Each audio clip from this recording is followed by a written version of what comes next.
So it looks like Canon is going to be bringing nostalgia back and taking a bit of a walk down memory lane. But this isn't your grandpa's AE-1. Imagine shooting your shots through lenses inspired by iconic designs. Is Canon about to redefine the retro camera?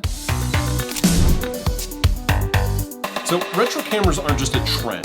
They are a reflection of photographers longing for a tactile and immersive experience. In a digital age, physical dials and vintage aesthetics allow us to kind of reconnect with photography's roots. So the Canon AE-1, got one right here, and the F1, they weren't just popular cameras. They defined a generation for photographers. From amateurs who were capturing kind of family moments to professionals at sporting events. These cameras kind of symbolized reliability and creativity. And their legacy, these designs and concepts, continue to inspire designs even today. But when you think about today, Canon hasn't rested on its legacy. They have technology today that we couldn't have even imagined when a camera like this was the top of innovation. Nowadays we have things like dual pixel autofocus, in-body image stabilization, high resolution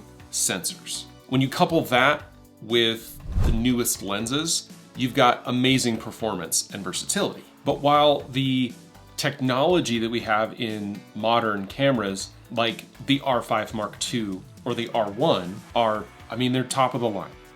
They kind of lack some of that artistic expression. They lack some of that charm, which is why I think I and a lot of other photographers are really excited about the kinds of rumors that we're hearing as we come upon the 50th anniversary of this camera, the AE-1.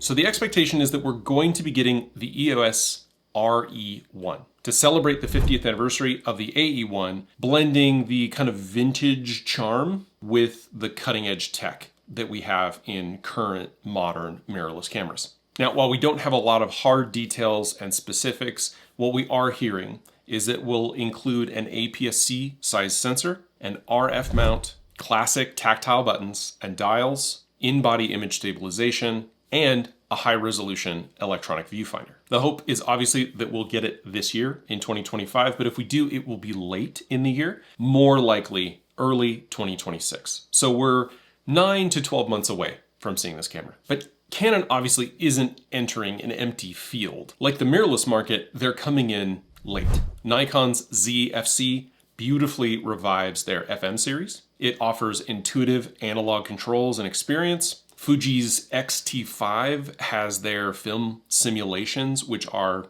I think, one of the most obvious, but at this point now, most duplicated features. But they also pack a 40 megapixel sensor into a small vintage body. Even OM, formerly Olympus, gets mentioned here with the OMD, the EM10 Mark IV. So where would a potential EOS RE-1 land? So it would be targeting enthusiasts, right? People who are looking for that kind of nostalgic vibe, especially when you're talking about an APS-C sensor. Folks who are looking for something small, lightweight, but stylish. Street photographers, anyone really looking for that tactile photographic experience. And it won't be cheap. Expect premium pricing, but it should remain competitive with Fuji and Nikon's offerings. Now, this does represent a bit of a gamble by capturing the kind of nostalgic enthusiasm without potentially cannibalizing the existing lineup. This could be a camera that slots in right next to some of their other APS-C cameras without a lot of differentiation except for the classic design. But if they're successful, Canon might be able to kind of reshape the retro market with their penetration, the fact that they are one of the largest, if not the largest distributor of especially APS-C and compact cameras in the world. Now, the photo community has for years, but especially recently, been pretty buzzy about what their excitement level is, but also their expectations. Us photographers, we don't lack for a list of wants. And so when comparing a new modern mirrorless camera that is traditionally lightweight and plastic and built in a much more consumer-driven way than devices of old, if you're going to be comparing it to something like this, a 50-year-old camera that still works phenomenally, both as a photography tool and just a tool. You could probably bang nails with this thing. It is incredibly, incredibly sturdy. You have to make sure that you have durable build quality, precise analog controls, superior ergonomics, even considering the different design elements, but it also has to have seamless digital integration. From a design standpoint, Canon has moved pretty far away from this concept, except in some of their very small compact cameras. But their full frame and even most of their APS-C line has for 25 years been known for sleek lines and moving further and further away from tactile technology. And while Canon is known for having what I think is one of the best menu systems and control systems in the market compared to its competitors, camera manufacturers like Sony have been able to bring the full digital experience to your mirrorless camera while still having better programmable buttons, significantly improved hand feel ergonomics over the last few generations, while still maintaining a kind of modern retro vibe. Sony doesn't have to make a retro camera because all of their cameras sort of look like retro cameras. And I would say the same thing goes for Fuji. So it's gotta be more than just about style here. This camera would have incredible potential, not just for Canon, but as a result of their market reach, it could bridge the kind of aesthetics and design that we see